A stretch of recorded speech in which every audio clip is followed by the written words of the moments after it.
السلام علیکم ورحمۃ اللہ وبرکاتہ۔ ربی اشرح لی صدری ویسر لی امری واحلل عقدۃ من لسانی یفقہوا قولی۔ امید کرتی ہوں کہ آپ سب خیریت کے ساتھ ہوں گے۔ آج جو بات کرنے جا رہی ہوں وہ صرف ایک گفتگو نہیں، یہ ایک دعوت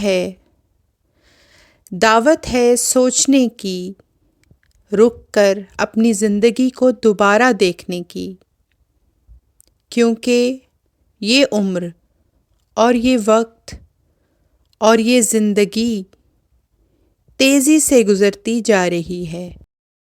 آج یہی ہمارا ٹاپک ہے کہ یہ زندگی تیزی سے گزرتی جا رہی ہے۔ اللہ سبحانہ و تعالیٰ نے قرآن میں فرمایا ہے والعصر ان الانسان لفی خسر، قسم ہے وقت کی، انسان یقیناً نقصان میں ہے۔ یہ سورۃ العصر ہے۔ اس آیت میں اللہ تعالیٰ نے وقت کی قسم کھائی ہے کہ وقت کی قسم، اور یہ وقت کی قسم کوئی چھوٹی قسم نہیں ہے، یہ بہت بڑی قسم ہے، کیونکہ یہ دنیا جب سے بنی ہے تو یہ وقت اس وقت سے شروع ہو گیا تھا، اور اس لحاظ سے یہ ایک بہت بڑی قسم ہے جو اللہ تعالیٰ نے کھائی ہے کہ انسان ہمیشہ سے ہی خسارے میں رہتا ہے، کہ اس کو ایک وقت ملتا ہے اور وہ اس وقت کو کیسے استعمال کرتا ہے، اس بات پہ بہت انحصار ہوتا ہے کہ وہ خسارے میں رہا یا پھر فائدے میں رہا۔ ہر گزرنے والی سانس ہمیں یہ یاد دلاتی ہے کہ وقت کسی کا انتظار نہیں کرتا، وقت گزر جاتا ہے، چاہے ہم اس کی عزت کریں یا اسے ضائع کر دیں، لیکن یاد رکھیے کہ وقت گزرتا نہیں ہے، بلکہ وقت جب جاتا ہے، مطلب وقت جاتے جاتے کبھی بھی اکیلا نہیں جاتا، وہ اپنے ساتھ بہت کچھ لے جاتا، ہماری جوانی لے جاتا ہے، ہمارے خواب، ہماری امیدیں، ہماری خوشیاں، اپنوں کے ساتھ گزرے ہوئے لمحات، ہمارے افسوس بھی لے جاتا ہے۔ تو سورۃ العصر میں اللہ تعالیٰ فرماتا ہے کہ وقت کی قسم ہے کہ انسان خسارے میں ہے، سوائے ان لوگوں کے جو ایمان لائے اور عمل صالح کرتے رہے اور حق پر قائم رہتے ہوئے حق کی تلقین کرتے رہے اور صبر پر قائم رہتے ہوئے صبر کی نصیحت کرتے رہے۔ یہی لوگ ہیں جنہوں نے اس وقت کو جیت لیا جو ان کو دیا گیا۔ اس کے علاوہ تمام لوگ خسارے میں رہے۔ میں آپ سے پوچھنا چاہتی ہوں کہ کب آخری دفعہ آپ نے خود سے سوال کیا تھا کہ میں کس طرف جا رہی ہوں؟ زندگی کی دوڑ میں ہم اتنے مصروف ہو جاتے ہیں کہ ہم بھول جاتے ہیں کہ ہماری منزل کیا ہے۔ قرآن مجید میں ارشاد ہوتا ہے ثم لا تسألن یومئذ عن النعیم، پھر اس دن ضرور تم سے پوچھا جائے گا ہر نعمت کے بارے میں۔ سورۃ التکاثر، اور وقت سب سے بڑی نعمت ہے۔ اللہ تعالیٰ نے سورۃ تکاثر میں فرمایا ہے کہ پھر اس دن تم اپنی نعمتوں کے بارے میں پوچھے جاؤ گے جو تمہیں اس دنیا میں ملی، یعنی کہ اور سب سے بڑی نعمت تو انسان کے لیے اس کی عمر ہی ہے۔ سب سے بڑی نعمت تو یہ ہے کہ وہ زندہ ہے اور سانس لے رہا ہے، یہ وقت سب سے بڑی نعمت ہے۔ تو اللہ تعالیٰ نے یہ فرما دیا کہ تم اپنی نعمتوں کے بارے میں پوچھے جاؤ گے، اس کا مطلب ہے کہ ہم اس وقت کے بارے میں بھی اللہ تعالیٰ پوچھے گا جو ہمیں دیا گیا ہے کہ اس وقت کا ہم نے کیا کیا۔ آج کا لمحہ آپ کے پاس امانت ہے، کل یہ گواہ بنے گا۔ سوال یہ نہیں کہ وقت کتنا ہے، سوال یہ ہے کہ ہم اس وقت کا کیا کر رہے ہیں۔ ہر صبح ایک نئی زندگی کا پیغام لاتی ہے، ہر شام ایک نیا سبق دیتی ہے۔ تو کیوں نہ آج ہم نئی نیت سے اٹھیں، ہر دن کا اخلاص اور ارادہ بدلیں۔ چھوٹی سی محنت اور چھوٹا سا عمل، لیکن اللہ کی رضا کے ساتھ وہ عمل بڑا بن جاتا ہے، چاہے وہ کتنا بھی چھوٹا ہو۔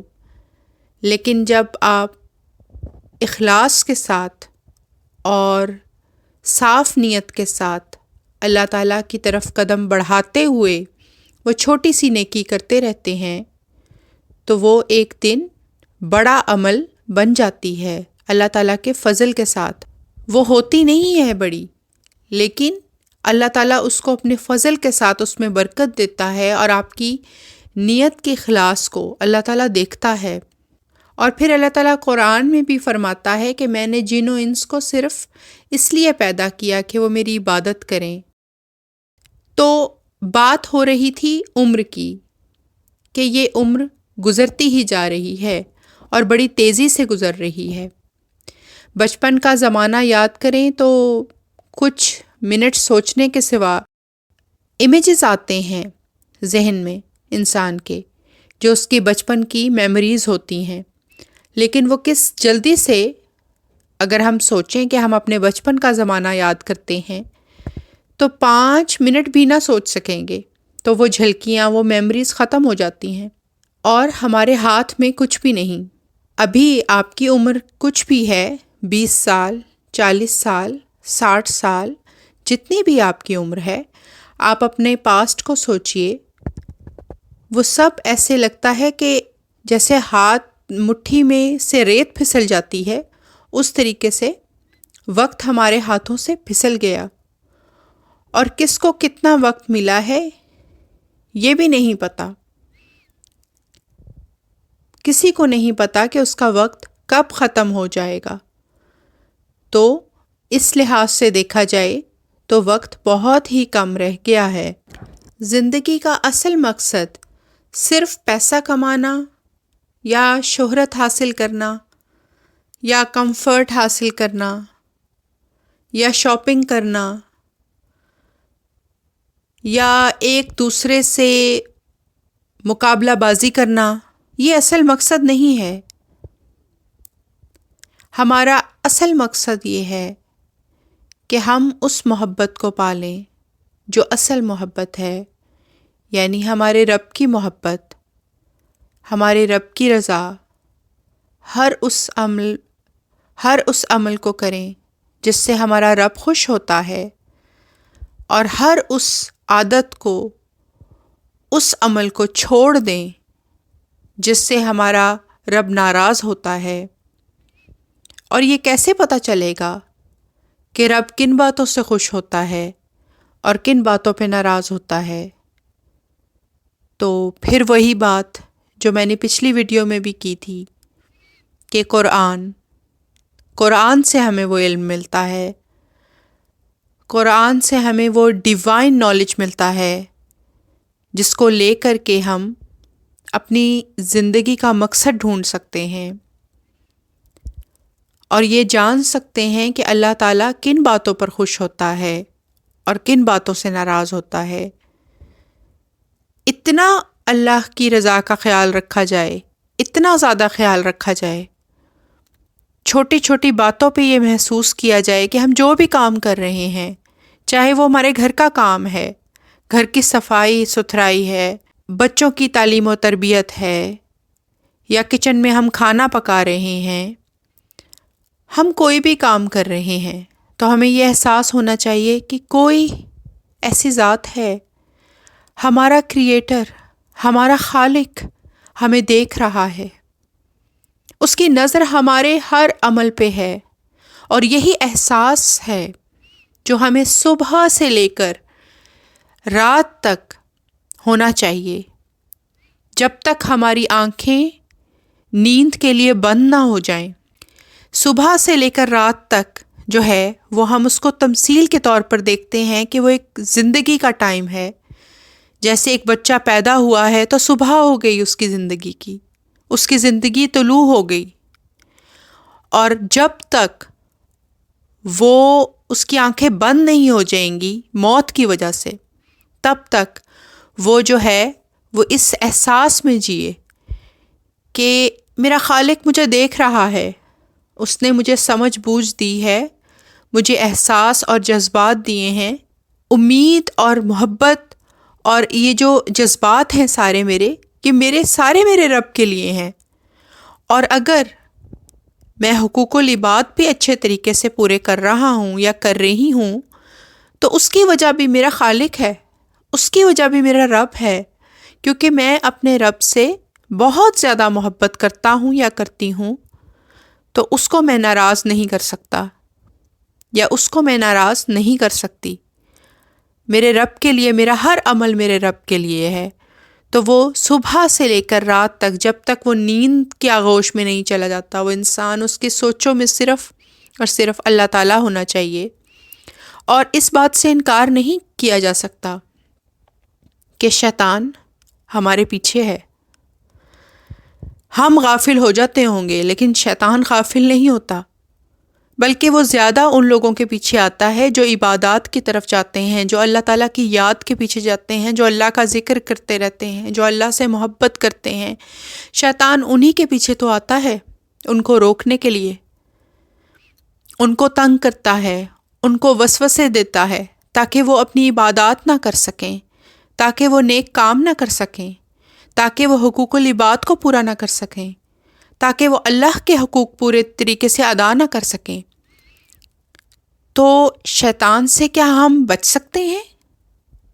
ہم اپنے تئیں نہیں بچ سکتے، ہمیں بچانے والی ذات بھی اللہ کی ہے، ہم خود سے نہیں بچ سکتے۔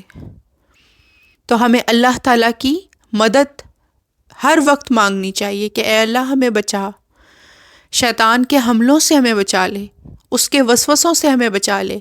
رسول کریم صلی اللہ علیہ وسلم نے ہمیں شیطان کے حملوں سے بچنے کے لیے ہمیں سورۃ الفلق اور سورۃ الناس پڑھنے کا فرمایا ہے، تو اس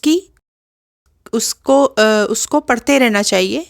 اور جب ہم ہر کام اور ہر عمل میں اللہ تعالیٰ کو یاد رکھیں گے اور اللہ تعالیٰ کے لیے کرتے رہیں گے تو ہمارا ہر کام جو ہے وہ عبادت بن جائے گا۔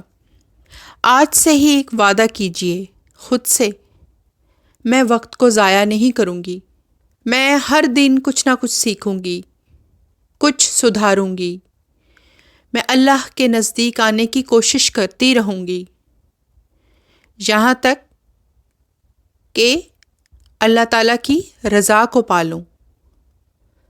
زندگی تیزی سے جا رہی ہے، لیکن ہر روز ایک موقع ہے، ایک دعا ہے، ہماری سانسیں ایک ایک قدم ہے اللہ کے قریب ہونے کا۔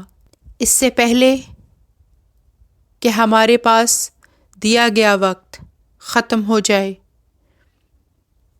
میری پیاری بہنوں، آپ سے درخواست ہے، جتنی بھی زندگی بچی ہے اسے مقصد کے ساتھ گزاریے، روشنی بن جائیے، امید بن جائیے، رحمت بن جائیے، اپنے لیے بھی اور دوسروں کے لیے بھی۔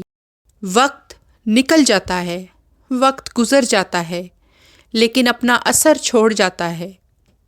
اپنی زندگی کو ایسا بااثر بنائیے جو آخرت میں روشنی بن جائے۔ جزاک اللہ خیرن و احسن الجزا۔ انشاءاللہ کل کی ویڈیو میں پھر ملاقات ہوتی ہے۔ اپنا بہت خیال رکھیے گا۔ آج کے لیے بس اتنا ہی۔ السلام علیکم ورحمۃ اللہ وبرکاتہ۔